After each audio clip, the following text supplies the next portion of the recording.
natin, nandiyan na yung lahi, nandiyan na yung materyales, nandiyan na yung sistema, nandiyan na yung programa, pero kailangan pa rin natin binasin pagdating po sa loading. Kasi sa loading po, dyan doon pumapasok po kung ano-anong sakit. Meron akong nakilala, ang pangalan ay Dennis Palma. Sa oras ng pangangailangan, siya'y madaling malalapitan. Sa mundo ng kalapatiran, ang ibon niya'y maaasahan. Yun, ito yung mga South Team po natin. Bali, nakabukod po sila sa North Team dahil nagparating po tayo kahapon. Siyempre, lagi po natin sinasabi, may dala po lagi sakit yung mga yan. Pero opinion po ni Bayet, hindi ko magkasakit po ngayon. Ngayon pa lang, maaga pa lang, para naihahabol po o kaya napapaglabanan po nila. Unlike po doon sa North, talagang kung ano po yung matitira, ganun po talaga. Minsan ng ibon natin, nandiyan na yung lahi, nandiyan na yung materyales, nandiyan na yung sistema, nandiyan na yung programa, pero kailangan pa rin natin binasin pagdating po sa loading. Kasi sa loading po, dyan doon pumapasok po kung ano-anong sakit. Kahit meron po tayong mga ang tawag dito, maintenance, naabot pa rin. Pero lalo na kung wala tayong maintenance, ano mangyayari sa ibon natin? Baka tuluyin dire-diretso, magkanda matay. Wala naman tayo naging casualties, pero siyempre, hanggat may derby tayo, hanggat may paratingan po tayo, o may training, lagi may hatid na, pwede maghatid ng sakit yung ating North Team. Kaya dito po tayo po-focus, yung ating South, yung iba naman matatanda na, yung iba naman pahabol pa. Katulad nung, tingnan nyo po, dahil pang pahabol dyan. Ngayon lang po tayo magdadami ng South Team. First time sa history ng ilop ni Bayet, siguro mga 30 may to. Kasi nga, anong nangyayari po, pagka, na-analyze ko lang po, pagka ganito po South, o kaya North po, pagka halimbawa po nagkasakit yung ibon nyo, halimbawa 2020 lang nga po nililipad natin, nagkasakit, o halimbawa matitira sa inyo, 15 na lang, siyempre mag-training pa, nagdating ng training, katulad niya, no, medyo nag-wet droppings, di mababawasan na uli, bumababa yung chance nating manalo o magpatulo o lumaban ng maganda. Pero hindi naman po hadlang para po sa konting ibon. Paano po ba yun? Kasi sasabihin, boss, paano po kami, ang kulungan namin, ang budget namin, ganito lang po. Pang-4 lang po, pang-8 lang po, pang-2 set lang po kami. Kung ano po lang yung kaya ng inyong budget, yun lang muna po, dahil una, pamilya po.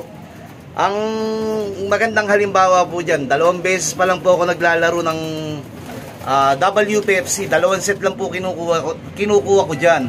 Then yearly, inaabot tayo, alam niyo po yan. Pero mag-start po tayo dyan lagi, 4 ang natitira sa atin.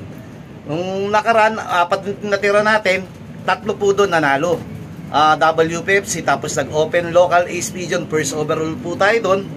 Yung ibon din po yun, nag-second overall young bird din po. At yung ibon din po yun, nag-third overall young bird, all bird, second lap. At yung ibon din yun ay nag-open category, fourth overall. Ibig sabihin, yung ibon 1 to 4 ang nakamit na karangalan. Ayun ang patunay po na, ayun po yung patunay na tayo po kahit 4 yung ibon natin nag-start, 3 po yung napatapos natin at naghatid ng karangalan. Patay tayo na ito, nag-aaway sila. Tapos yung pangalawang sali po natin, kasi tuwing South lang naman po tayo kumakarga 3 lang po yung kinarga natin mula umpisa. WPFC po yan. Ang ano po na, meron po dyan mag-Nesbit. Anong nangyari po dyan, sandali muna, interrupt ako sa inyong dalawang tapang niya. Anong nangyari po dyan, sa pangalawang sali po natin sa WPFC, South pa rin, dahil South nga sinasabi ko, kaya nga nagdagdag po akong WPFC, parang nasa 16 piraso na yata, 12 piraso pa doon, dahil may MMFC pa at may BBCM pang pahabol. So matotal, pangalawang sali po natin, nag-13th overall po tayo dyan, young bird, tapos nag-auction winner po tayo, daybird, Katbalogan, Magnesmith, parehong Katbalogan. Kaya ako lang po kinikwento yun, gawa nga po ng nagkasakit nga po, inabot. Hindi nga po hadlang pagkakukunti yung team natin. Lamang lang po talaga yung marami. Sumatotal, hindi porke konti yung nilalaban po nating ibon sa isang club, wala na tayong karapatang manalo. Nasa atin pa rin po yan. Alam ba, nagkasakit tulad ng amin, di tsagayin pa rin po natin. Ito, katulad po na ito, ito. Bagong dating po to, no nakarampa. Tignan nyo po yung tsura nito. Ganda na lang katawan, pero tignan nyo po yung kabilang mata. Ayan po.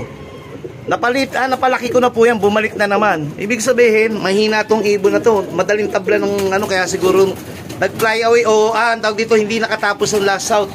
Dapat ililipad ko ngayon north baka mawala lang. Gagamutin ko po to within 2 days, 3 days. Ibibideo po natin ulit kung anong update ng mata po niyan. Gagamitan po natin ng pawis ng langgam. So far, ayun lang naman yung medyo malitang mata dito. Buo naman po yung mga dumi nila. Yan mo lang. Sabi ko, ba't pa tayo matatakot magkasakit? Nandito na yung sakit. Pero wala po, opinion po ni Beta, sabi kasi, Sir Idol Bite, dagdagan mo ventilation mo. Ventilation na po yan, paikot to. Paikot po, ventilation na po yan. Tapos, eto po. Yan, ventilation. Sabi naman, Sir Idol, isarado mo yung loop mo, masyadong open. May harang naman po yan tapos bago po pumasok may harang din naman po dito tsaka yung sa tagiliran. At eto po, sumatotal di ko na alam kung saan tayo pupunta. Sabi ko nga, kung papalarin tayo ng mas maganda-ganda, pag-ibahan na lang natin ito, gumawa tayo ng mas maganda kulob, puro kahoy.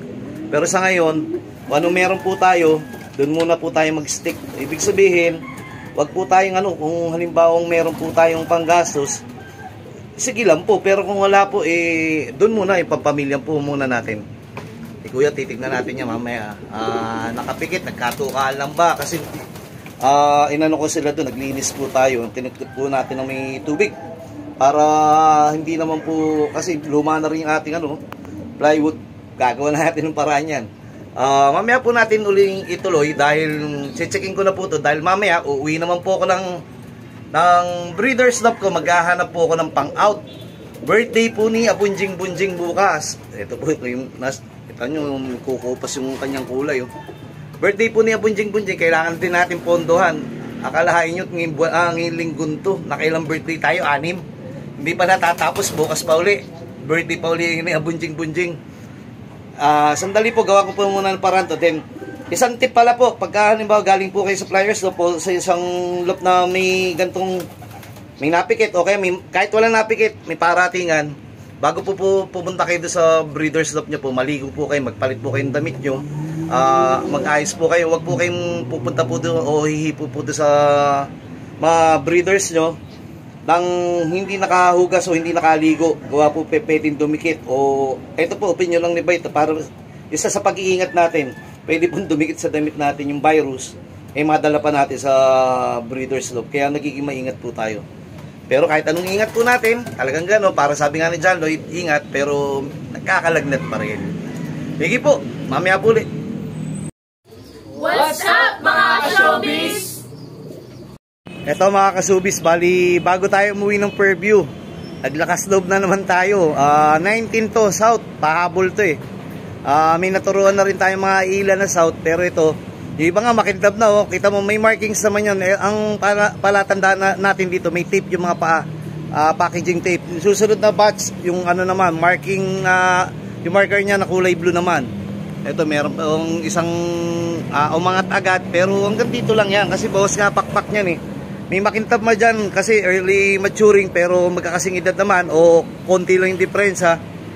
Ayan po, sana wag muna po lumipad. Yung iba po dito, yung north natin. Hindi pa po pumapasok, pero kailangan po natin kasi umuwi ng Fairview. Kaya hahayaan na lang natin dito. Hindi naman kagad lilipad yan. Meron nga kanina lumipad, ganyan hanggang dun lang. Kasi may cutting na 4, 5, 6 yan Pero yung 4, 5, 6 na yan, may tendency rin lumipad yan. Dahil meron din namang parang katulad natin, merong sa ating mga binatilyo o nung mga bata tayo, malalakas din ang loob natin. Dumadayo rin tayo kahit na alam mong parang delikado o malalakas ang loob. Pero ito mga to, hindi makakadayo ng todo-todo. Gawa nga ng bawas ang pakpakitan nyo. Ngayon pa lang, katulad nawala na yung cutting niya, parang naglaglag na. Hindi na natin nakita may cutting yung pumapagaspas na yun, o hindi natin nasama sa cutting. Mamaya makikita natin pagpasok niyan. Dahil tawag dito minsan si Mr. Lloyd o Mang Lloyd natin, si Mang Lloyd ang inuutusan po natin. Kumpleto po tayo ng North Team. Ewan ko po kung sa mamaya uli, Monday loading o bukas tayo mag-load WPFC. Tapos papawing stop na rin tayo ng MMFC sa isang araw, saka ng BBCM. Yan, kukunti lang naman yung North Team natin. Ngayong first time po natin, gaya ng sinabi ko kanina sa video, first time po natin magmamarami ng south. Gawa nga po ng nakunod, magkasakit man, marami pa rin matitira. Ayun po yung kalamangan nun, pero hindi po yun yung solusyon para manalo. Ang solusyon po para manalo, ingatan natin po yung ating mga ibon at maiiwas sa sakit. Kakaiba taon-taon ng sakit, pero siyempre napapaglabanan yan. Parang tao yan eh. Problema ang tawag dyan. Tayo naman po may kanya-kanya tayong problema sa katawan o sa ating buhay.